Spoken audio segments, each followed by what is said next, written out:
Bismillahirrahmanirrahim. Alhamdulillahirabbil alamin.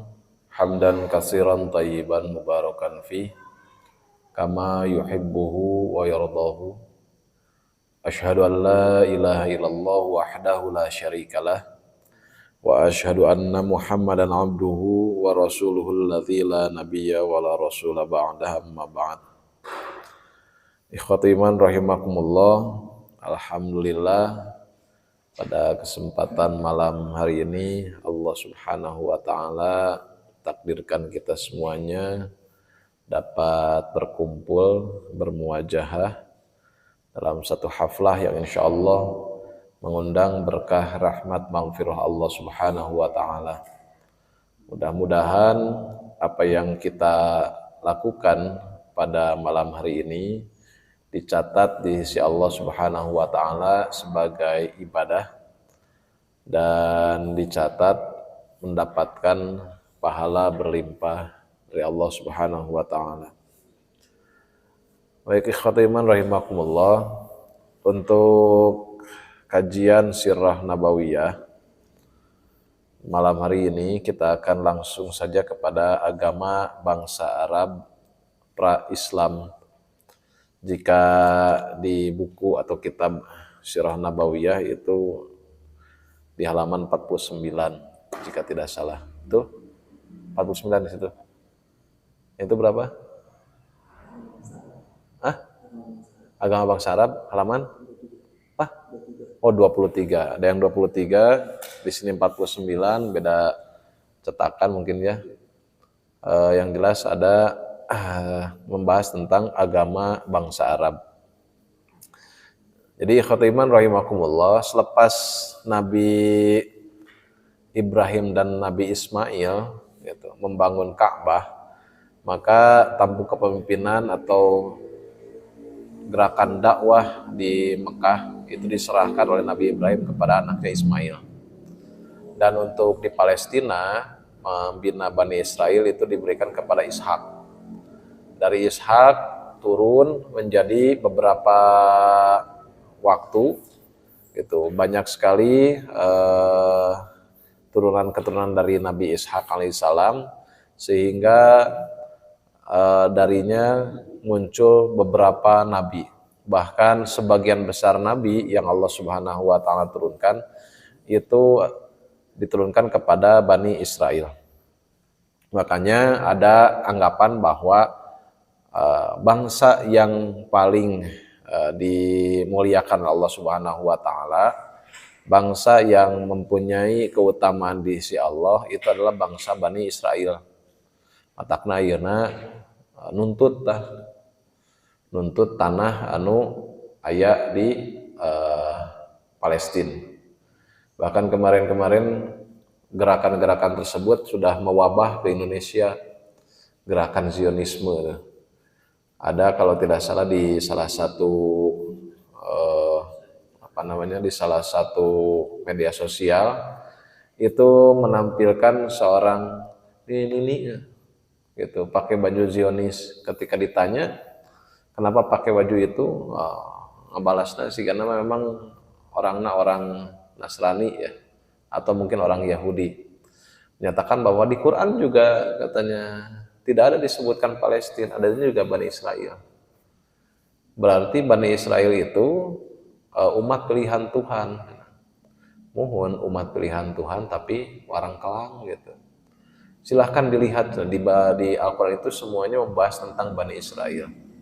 Musa diutus kepada Bani Israel. Isa juga sama. Betul.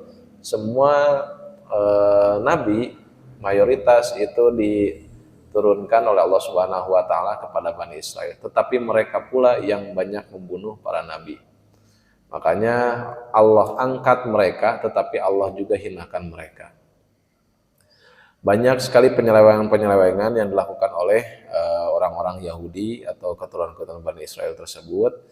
Pun begitu di Jazirah Arab, di mana Nabi Ismail alaihissalam diutus. Jadi dalam halaman 49 bisa kita baca bahwa mayoritas bangsa Arab mengikuti dakwah Ismail alaihissalam, yaitu tatkala beliau menyeru kepada agama bapaknya. Jadi Nabi Ibrahim mendakwahkan agama Islam, Ismail pun sama. Risalah yang diturunkan oleh Nabi Ibrahim kepada Nabi Ismail itu tidak berubah. Karena Ismail itu merupakan seorang nabi, bukan rasul. Jadi tidak mempunyai syariat baru. Berbeda dengan rasul, rasul itu mempunyai syariat baru. Kalau nabi biasanya itu meneruskan syariat yang sudah ada. Maka di sini pun Nabi Ismail alaihissalam menyeru kepada agama bapaknya disebutkan. Ibrahim alaihissalam yang intinya menyembah kepada Allah Subhanahu wa taala, mengesahkannya dan memeluk agamanya. Waktu bergulir sekian lama hingga banyak di antara mereka yang melalaikan ajaran yang pernah disampaikan kepada mereka. Jadi di awal-awal namanya periode teh ada periodisasi. Periode pertama Nabi Ismail masih ada, semua masih memeluk agama Islam. Semua masih mengesahkan Allah Subhanahu wa taala. Semua masih mengikuti syariat yang telah ditentukan oleh Nabi Ibrahim alaihissalam. Tetapi biasanya lah, Nabi Ismail sudah tidak ada, masih ada yang masih mengerjakan apa yang telah Nabi Ismail ajarkan. Nah biasanya 1, 2, 3 generasi, nah itu mulai ada perubahan. Gitu. Ada perubahan-perubahan. Begitupun jangankan yang Nabi Ismail, yang ajaran Islam pun seringkali ada perubahan. Walaupun perubahan-perubahan itu sekarang bukan perubahan untuk hal yang pokok, tetapi cabang, furu'nya dalam masalah ibadah. Maka ada 4 mazhab tersebut dikarenakan ada perbedaan pemahaman dari teks. Karena ketika Rasul masih ada, ketika ada permasalahan, maka akan merujuk kepada Rasul. Tapi kalau Rasul sudah tidak ada, maka waktu itu bisa merujuk kepada sahabat. Ketika sahabat tidak ada, maka akan merujuk kepada murid-muridnya. Dan pemahaman di antara yang satu dengan yang lain itu akan berbeda. Jangankan nanti dulu zaman Nabi Ismail alaihissalam, zaman Nabi Muhammad pun gitu, setelah sepeninggal Nabi Muhammad ada perbedaan-perbedaan sudut pandang. Makanya dalam khazanah keilmuan gitu, sepeninggal Nabi Muhammad SAW itu khususnya dalam ilmu fikih atau dalam ilmu hadis itu terbagi kepada 2, bisa disebut peradaban keilmuan yang besar pada waktu itu, dengan didominasi 2 madrasah. Ada madrasah Hijaz, ada madrasah Irak. Jadi sepeninggal Rasul, para sahabat bermetafora ke berbagai penjuru dunia gitu. Nah, ada 2 madrasah besar. Madrasah ini mengajarkan tentang ilmu-ilmu syariat. Ada yang disebut madrasah Hijaz, ada yang disebut madrasah Irak. Madrasah Hijaz itu di mayoritas adalah para sahabat kibar, para sahabat senior yang sudah paham, bahkan mempunyai hafalan hadis yang begitu banyak. Ahli hadisnya banyak di madrasah Hijaz. Otomatis ketika ada permasalahan agak mudah. Sahabat naon referensinya seueur. Lamun misalkan ka Abu Hurairah teu aya bisa ka Umar. Umar teu aya dina hadisna biasa ka Aisyah. Banyak sekali sahabat-sahabat yang tinggal Hijaz itu kan Madinah. Di Madinah atau Mekah itu banyak sekali penghafal hadis dan masih dekat dengan periodisasi Rasulullah SAW. Tetapi berbeda dengan madrasah Irak. Madrasah Irak itu sahabatnya sedikit. Otomatis yang hafal hadis juga sedikit. Nah makanya di sini biasanya di madrasah Irak ini atau di daerah-daerah yang jauh dari Madinah itu banyak terjadi pemalsuan hadis. Nah, itu zaman Rasul 1400 tahun ke belakang atau 1300 tahun ke belakang. Apalagi ini zaman Nabi Ismail alaihissalam, di mana setelah Nabi Ismail itu tidak diutus lagi seorang Rasul ataupun Nabi. Gitu. 40, kalau tidak salah 40 generasi sampai Rasul dari Nabi Ibrahim itu 40 atau lebih generasi, berarti sekitar 4000 tahunan itu antara Nabi Ibrahim dengan Nabi Muhammad, 3000 sampai 4000 tahun. Kabayang salami 3000 tahun teu aya nabi di bangsa Arab, ari di mana Palestina, di Bani Israel terus diutus nabi. Nabi ini meninggal, lanjutkan dengan nabi ini, lanjutkan nabi ini, lanjutkan nabi ini. Gitu. Beunghar pisan ditemaku nabi, tapi ternyata walaupun diutus banyak nabi, Bani Israel itu tetap saja membangkang kepada Allah Subhanahu wa taala. Sekalipun begitu masih ada sisa-sisa tauhid dan beberapa syiar dari agama Ibrahim hingga muncul Amr bin Luhai. Jadi sepeninggalan Nabi Ismail masih ada segelintir orang yang mengikuti agama Ibrahim, sehingga nanti ketika Rasul diutus pun ada para sahabat yang masih memegang agama Nabi Ibrahim. Gitu. Ada beberapa sahabat. Sehingga pas waktu melihat bahwa ada seorang Rasul yang diutus, mereka langsung masuk Islam tanpa paksaan, dan mereka mengetahui bahwa ini merupakan orang yang sudah disebutkan dalam risalah-risalah Nabi Ibrahim alaihissalam. Nah, ketika kekosongan kepemimpinan atau kekosongan syiar tersebut, muncul satu orang bernama Amr bin Luhai, pemimpin Bani Khuza'ah. Dia tumbuh sebagai orang yang dikenal suka berbuat bajik, mengeluarkan sodakoh, dan respect terhadap urusan-urusan agama. Sehingga semua orang mencintainya dan hampir-hampir mereka menganggapnya sebagai salah seorang ulama besar dan wali yang disegani. Disebutkan penyakit sosial dalam agama, penyakit masyarakatnya gitu. Punten disebutnya penyakitnya. Sebab memang nanti ke depannya itu bisa berakibat fatal ketika seseorang itu mengagumi orang lain terlalu berlebihan.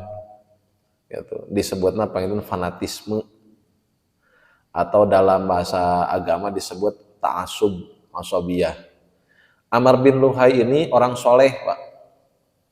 Sok sodako, ya, berbuat baik, ibadah mungkin. Dengan ibadah yang waktu itu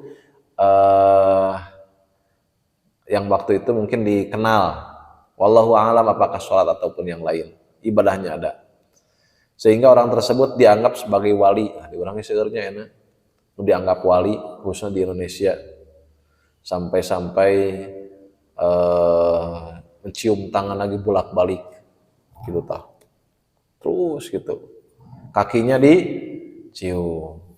Mau datang ke salaman gitu, harus jongkok, siga jalan bebek gitu, terus gitu, ngantai. Setelah itu kalau misalkan orangnya makan atau minum, sisanya perebutan gitu kan. Itu sudah mulai ada bibit-bibit ta'assub atau asobiyah, berbahaya. Kenapa? Dalam hal ini juga Amr bin Luhai itu sudah dianggap sebagai wali yang disegani. Beliau atau dia mengadakan perjalanan ke Syam. Syam teh termasuk di situ Palestina, Syria, Jordan, itu Syam. Nah, perjalanan ke Syam, di sana dia melihat penduduk Syam yang menyembah berhala. Tadi permasalahan teh. Bagaimana orang-orang Arab jahiliyah waktu itu pertama kali menyembah berhala ketika Amr bin Luhai pergi ke Syam. Yang pergi adalah seorang yang dianggap wali. Yang pergi adalah seseorang yang dianggap soleh. Yang pergi adalah seseorang yang dianggap mungkin sekarang ulama. Pergi ke satu daerah, melihat kebudayaan atau agama orang lain, lalu diambil. Bahasa orang sinkretisme, mengambil kebudayaan atau agama orang lain lalu dicampurkan dengan kebiasaan di daerahnya sendiri. Itu sinkretisme. Jadi sinkretisme yang dilakukan oleh Amr bin Luhai adalah melihat orang-orang di Syam itu menyembah berhala, lalu dibawa berhalanya. Melihat penduduk Syam menyembah berhala dan menganggap hal itu sebagai sesuatu yang baik serta benar. Sabab naon? sabab nu dianggap kenapa dianggap baik dan benar? Karena penduduk Syam pada waktu itu berdoa menghadap berhala itu sebagai wasilah. Mun bahasa urang mah tawasul. Jadi kalau misalkan seseorang ingin berdoa kepada Allah Subhanahu wa taala, tidak bisa langsung. Nah, nggak bisa langsung. Menurut penduduk Syam, nggak bisa nih kalau misalkan kita berdoa langsung minta kepada Allah. Walaupun kalau misalkan ditanya, gitu. Dalam Al-Quran pun disebutkan, surat Yunus ayat 31, bahwa ketika ditanya penduduk Arab pada waktu itu, atau yang ditanya penduduk-penduduk sekitar pada waktu itu, siapa yang memberikan rizki kepada kalian, siapa yang menciptakan kalian, mereka pasti menyebutkan Allah Subhanahu wa taala. Qul may yarzuqukum minas sama'i wal ard. Katakanlah, siapakah yang memberikan rizki kepada kalian dari atas langit dan dari bumi?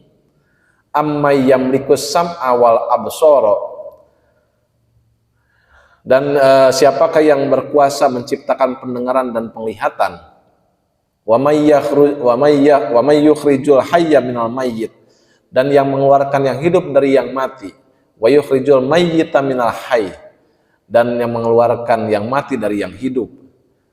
Wa may yudabbirul amra fasayaqulunallahu faqul afala tattaqun. Itu, dan siapakah yang mengatur segala urusan? Mereka berkata bahwa yang mengatur segalanya, yang menciptakan langit dan bumi, yang memberikan rizki, yang mengeluarkan yang hidup dari yang mati, mengeluarkan yang mati dari yang hidup, itu semuanya adalah yang melakukan Allah Subhanahu wa taala. Maka katakanlah, afala tattaqun, maka mengapa kamu tidak bertakwa kepadanya? Jadi mereka itu tahu yang menciptakan diri mereka Allah, yang memberikan rezeki mereka Allah. Tetapi kenapa mereka menyembah berhala? Dikarenakan ini hanya sebatas untuk sarana. Lamun langsung mah biasana tara di ijabah. Jadi kudu melalui orang-orang perantara, aya joki lahnya bahasa nama, aya ieu. Nah, di situ juga diambil membawa patung Hubal, meletakkannya di Ka'bah gitu. Dikarenakan kenapa Amr bin Luhai itu mengambil ajaran tersebut? Dikarenakan negeri Syam itu negeri para nabi, dan di sanalah turun kitab-kitab Allah Subhanahu wa taala yang 3, Taurat, Injil, Zabur. Itu turun di Syam. Karena Ibrahim di Palestina, di Syam. Musa juga lahir di Palestina, di Syam. Isa sama, Daud juga sama, Sulaiman juga sama. Maka Amr bin Luhai menganggap bahwa ini merupakan negerinya para nabi, ini merupakan tanahnya orang-orang soleh, maka yang dilakukan di situ pun itu akan sesuai dengan apa yang diajarkan oleh Allah Subhanahu wa taala melalui rasul-rasulna, maknya atau bahasa namanya. Nah, kadang diurangi sok aya nu siga kitu. Kenapa kita mungkin di Jamaah Persatuan Islam lebih mengedepankan kembali kepada Quran dan Sunnah?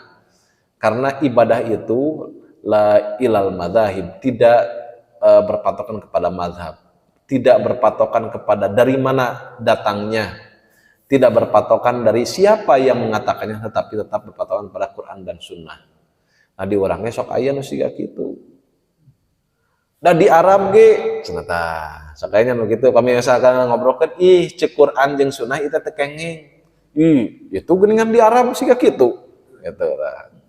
Ya, sakaya nu siga kitu. Aya, kenapa? Karena menganggap bahwa di Arab mah jalmina soleh-soleh. Di Arab itu ada 2 haramain, 2 tanah haram, dan di sana banyak sekali mufti gitu. Maknya mufti bisa salah gitu. Ya, mufti juga memang kita bukan berarti mengecilkan mereka, tetapi mufti juga manusia, bisa saja melakukan kesalahan gitu. Dan tidak menutup kemungkinan mereka juga pasti benar gitu. Tapi terkadang orangnya sok ninggalna kadinya gitu. Nah, Amr bin Luhai juga melihat waktu itu seperti itu. Syam itu negeri para nabi, maka mustahil ajaran ini keluar bukan dari para nabi. Jadi ambillah patung Hubal gitu dan meletakkannya di dalam Ka'bah. Setelah itu dia mengajak penduduk Mekah untuk membuat persekutuan terhadap Allah Subhanahu wa taala. Orang-orang Hijaz pun banyak yang mengikuti penduduk Mekah. Hijaz teh berarti orang-orang Madinah gitu. Orang Hijaz mengikuti penduduk Mekah karena mereka menganggap pengawas Ka'bah dan penduduk tanah suci. Pasangka-sangka Amr bin Luhai ningali ka Syam. Syam tempat para nabi. Ambil tidinya. Cek penduduk Hijaz, di Mekah ge geuningan siga kitu. Di Mekah teh tempatna ayana Ka'bah. Penduduk keturunan Nabi Ismail. Terus pengurus Ka'bah yang merupakan tanah suci. Turutan deui tah kitu gitu. Jadi proses terjadinya kenapa waktu itu penduduk Arab atau bangsa Arab banyak yang menyembah berhala itu di situ. Karena mengembalikan sesuatu bukan kepada sumbernya tetapi kepada tempat. Gitu.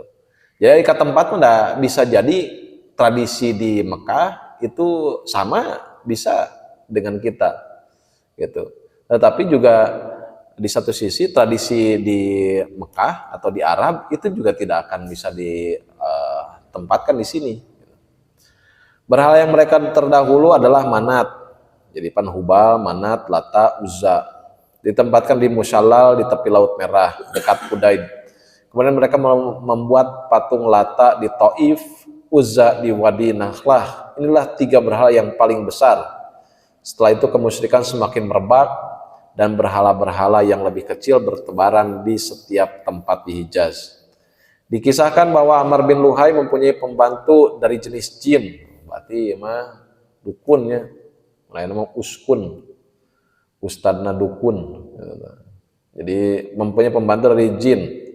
Jin ini memberitahukan kepadanya bahwa berhala-berhala kaum Nuh, Wud, Suwa, Yahud, Ya'uq, Nasr terpendam di Jeddah. Maka dia datang ke sana dan mengangkatnya lalu membawanya ke Tihamah. Setelah tiba musim haji, dia menyerahkan berhala-berhala itu kepada berbagai kabilah. Akhirnya berhala-berhala itu kembali ke tempat asalnya masing-masing. Jadi jin yang membantu Amr bin Luhai ini menyatakan bahwa ada berhala atau patung-patung yang disebut dengan Wad, Suwa, Yaghus, Ya'uq, Nasr. Gitu.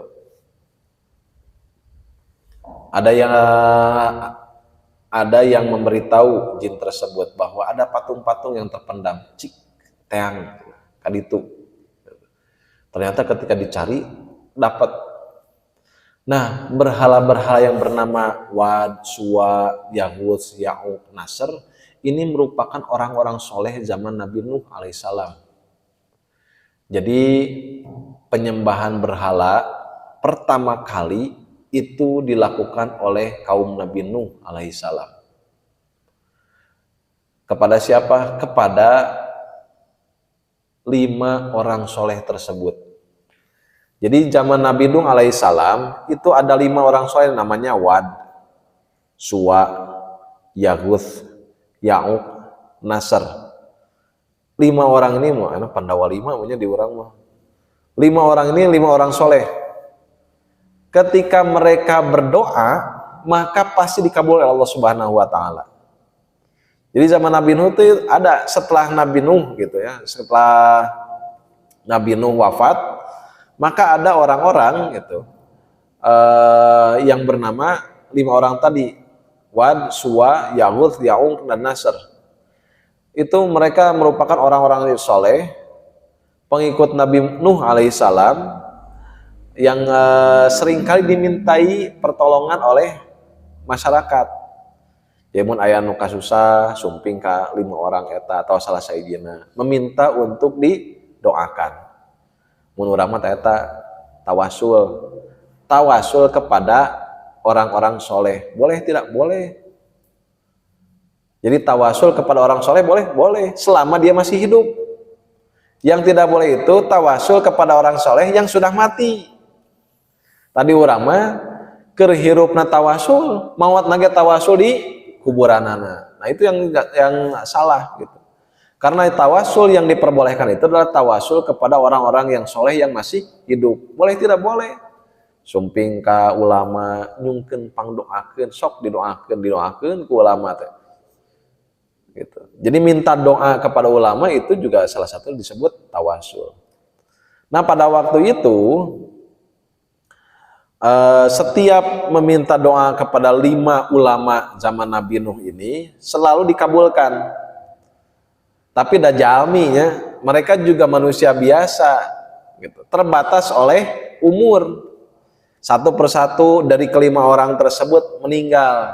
Wad meninggal. Tinggal 4 lagi. Suwa meninggal. Tinggal 3 lagi. Yagus meninggal. Ya'uq meninggal. Nasr juga meninggal. 5 orang ini semuanya meninggal. Tidak ada lagi penerus. Tah umat Nabi Nuh alaihissalam pada waktu itu kebingungan. Kepada siapa kita harus berdoa? Meminta didoakan. Kasih ye tengaku soleh. Dan masih sok maksiat misalkan. Yang satu lagi, saya belum cukup amalannya. Tidak sama seperti 5 orang ulama yang tadi. Belum mau dimintai berdoa oleh orang-orang. Yang lain ada tapi tidak dipercaya oleh masyarakat. Jadi bingung. Sedangkan mereka juga tidak pede kalau mau berdoa langsung kepada Allah Subhanahu wa taala. Gitu. Tetapi berjalan seperti biasa, lalu ada setan yang membisiki salah satu umat Nabi Nuh alaihissalam. Cek kata setan teh, sekarang lebih baik kalian buat gitu. Patung atau ziarahi dulu gitu. Datang ke kuburannya. Ketika mereka sedang hidup, mereka bisa membantu kita. Maka ketika mereka meninggal pun mereka mempunyai kemampuan untuk hal tersebut. Cik datang ke kuburan anak. Doakan mereka dan engkau juga berdoa kepada Allah Subhanahu wa taala supaya dikabulkan hajatmu. Sarumping tah ka kuburan anak. Ngadoakeun awal nama. Jadi awal niatan dan awal amalan yang dilakukan itu tidak ada yang menyimpang. Tapi mulai dari situ, karena manusia itu makhluk atau apa namanya ya, merupakan makhluk yang sering berhayal. Ya, saha sih jalmi anu terang ngahayal ngalamun gitu.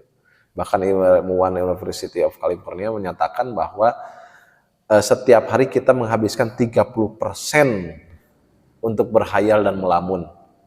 Berarti lamun 24 jam, 30% nanti sekitar seberahnya 8 jam yang ngalamun. Cenah eta ge. Cek peneliti dari Universitas California menyatakan 30% dari hidup kita itu dipakai untuk melamun.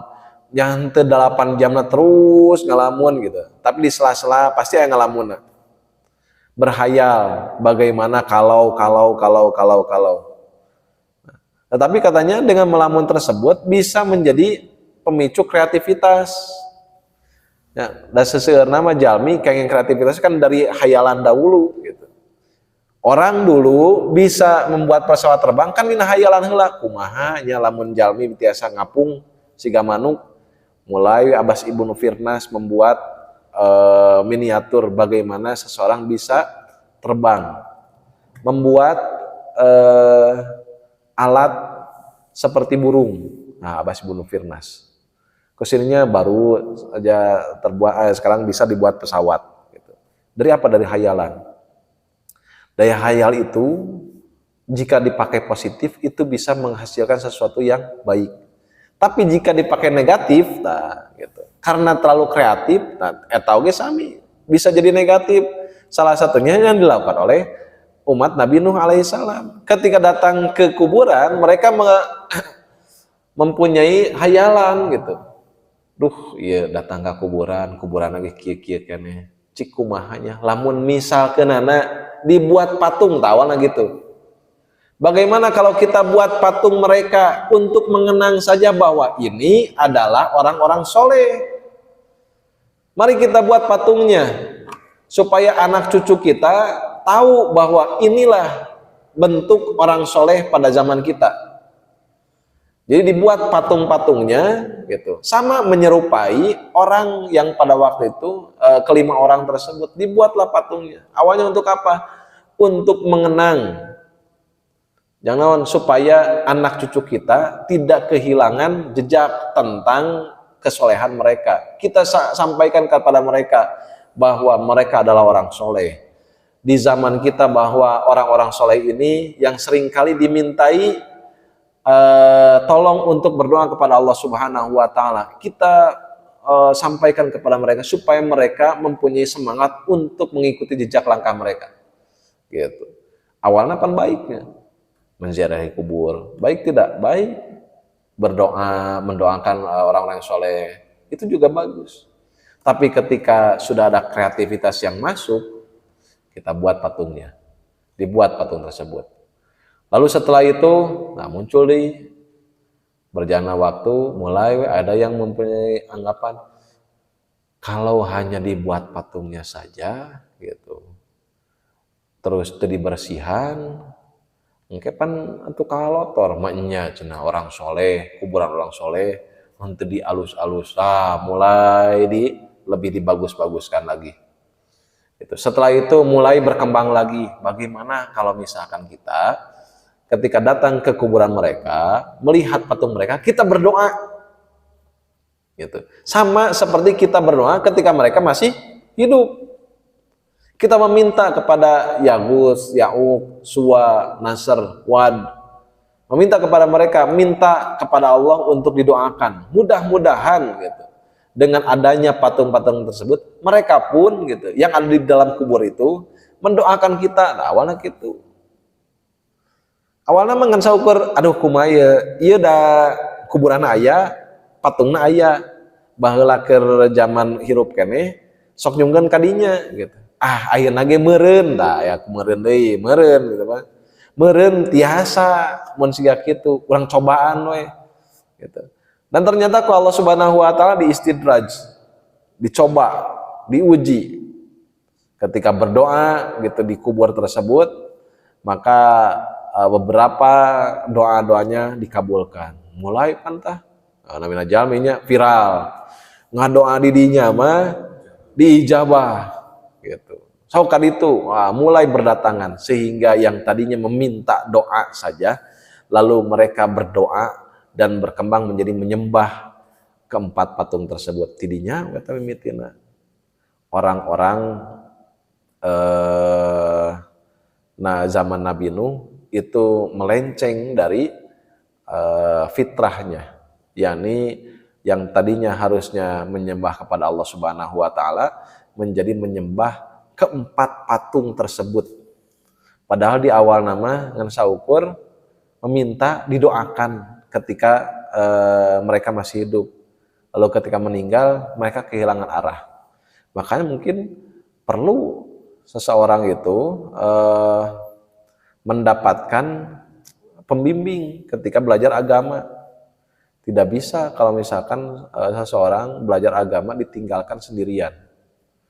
Soalnya namina maca buku, Pak, bisa jadi multi persepsi, apalagi jika bertemu dengan orang-orang yang kurang tepat. Sekarang banyak yang disebut mungkin wali-wali gitu. Di urang ge sami punten sanes berarti misalkan sekarang banyak lah akhir-akhir ini muncul gitu, orang-orang yang mempunyai kapasitas sebetulnya belum punya kapasitas sebagai seorang ulama, tetapi sudah dianggap sebagai ulama oleh masyarakat gitu. Dan ternyata membawa kepada kesesatan gitu. Yang lu kamarinya gitu. Nggak goblok-goblok gitu. Walaupun memang sebetulnya banyak yang memberikan pembelaan bahwasanya itu memang karakter dakwahnya seperti itu. Cuma yang sangat disayangkan ketika sudah viral dan sudah meminta maaf dan itu merupakan sebuah kesalahan, salah penempatan gitu.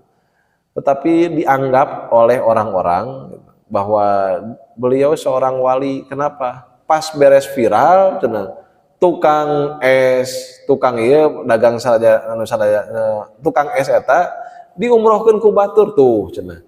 Gara-gara ucapan anu disebut kitu wae ge sampaikeun ka di umrohkeun ku batur, bisa menang ieu bisa menang itu karena kewaliannya. Nah ini mungkin aya nu kitu. Jadi menganggap bahwa kesalahannya itu menjadi sebuah berkah bagi orang lain. Padahal keberkahan orang tersebut gitu. Misalnya pasun hajinya itu dikarenakan memang ada orang-orang yang terketuk gitu, melihat kesewenang-wenangan. Tadi orang teh seueur anu tertipu dengan kedok-kedok ulama gitu. Yang apa namanya? Kalau menurut saya menjual agama untuk nilai yang sedikit gitu. Kemarin ninggal aya sabaraha postingan banyak orang-orang yang sekarang percaya dengan kemukjizatan misalkan karomah rambut Nabi ya. Kan rambut Nabi teh merenang pernah dipotong. Lalu ada yang menyatakan ini adalah salah satu rambut Nabi gitu. Tapi nu jadi permasalahan rambut Nabi eta teh diperjualbelikan dan ada sertifikatnya gitu. Ieu menang cenah. Nu ieu menang. Di Indonesia ge mungkin ada puluhan atau mungkin ratusan yang mendapatkan rambut Rasul tersebut gitu. Karena ada sertifikatnya. Itu baru di Indonesia, belum di negara yang lain. Sadunia teh berarti ada 100 negaraan lebih. Cuma yang banyak pertanyaan pan rambut Nabina sakumaha gitu. Pan yang diambil berarti pan sejumput memang tidak banyak sedikit gitu.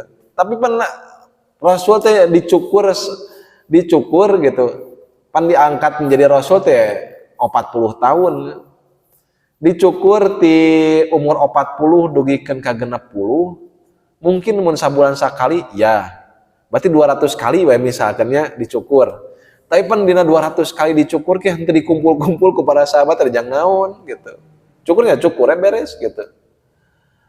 Nah jadi permasalahan gitu diambil rambutnya lalu dicelupkan kepada air dikitu-kitu airnya dijual 1 botol. Untuk apa gitu. Walaupun memang kalaulah misalnya disebut itu memang rambut Rasul untuk apa gitu diperlakukan seperti itu. Rasul tidak meminta untuk diperlakukan spesial sampai diagung-agungkan seperti itu rambutnya dan sebagainya.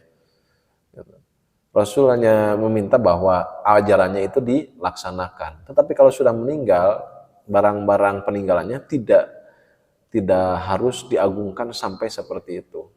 Membari simpen soknya simpen gitu sebagai salah satu bukti sejarah. Tapi kalau sampai dianggap mempunyai kekuatan gaib, gitu, bahkan menjadi barokah, nah ini yang jadi permasalahan.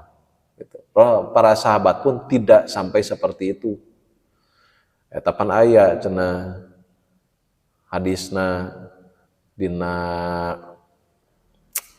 naonnya waktu perjanjian Hudaibiyah gitu atau napi dina perang naon Rasul itu meludah lalu ketika meludah ditandean ku para sahabat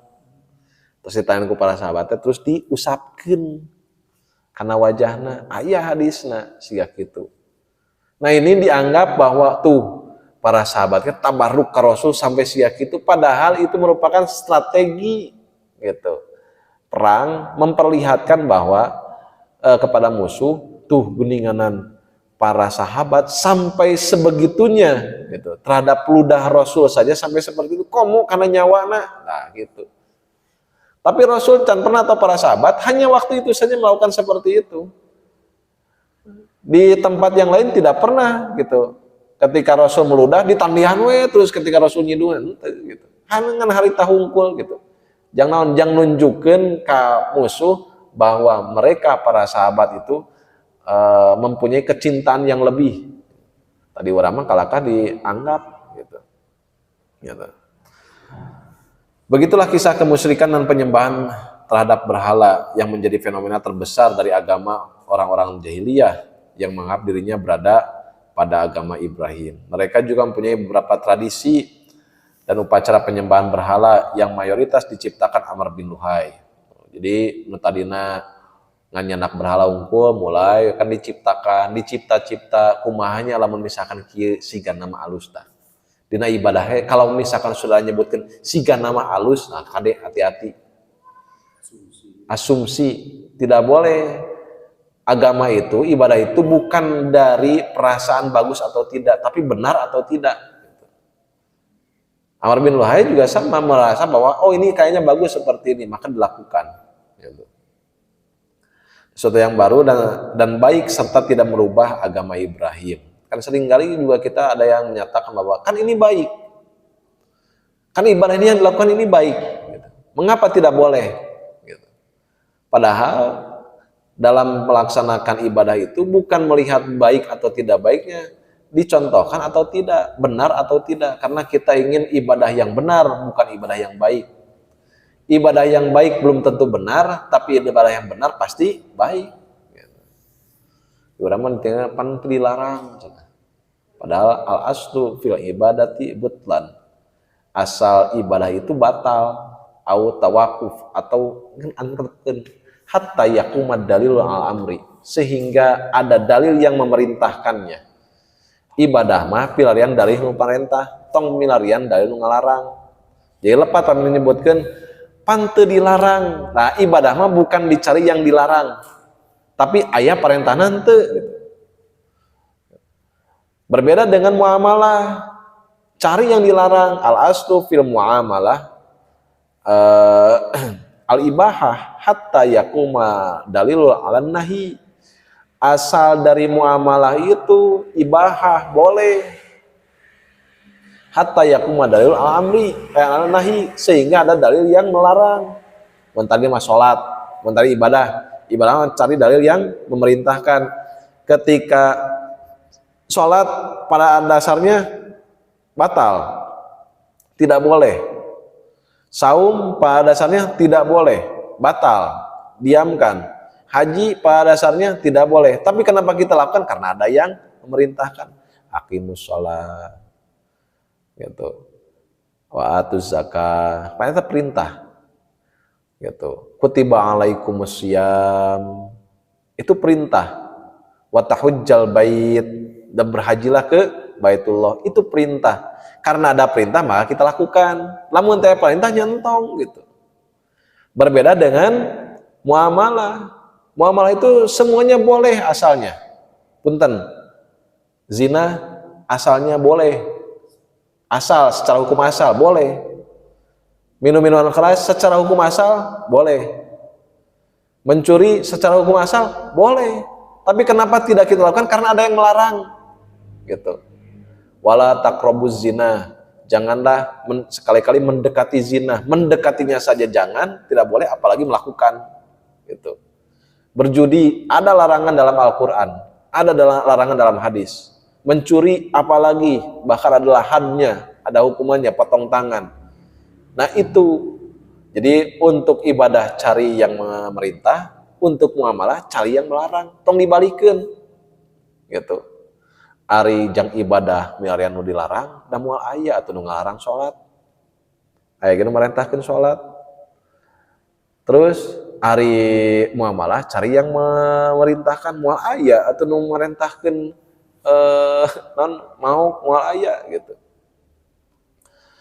Nah, di antara upacara penyembahan berhala yang mereka lakukan adalah satu, mereka mengelilingi berhala dan mendatanginya, berkomat kamit di hadapannya, meminta pertolongan tatkala menghadapi kesulitan, berdoa untuk memenuhi kebutuhan dengan penuh keyakinan bahwa berhala-berhala itu bisa memberikan syafaat di sisi Allah dan mewujudkan apa yang mereka kehendaki, yaitu yang tadi dianggap bahwa berhala itu bisa menjadi wasilah, salah satu penghantar.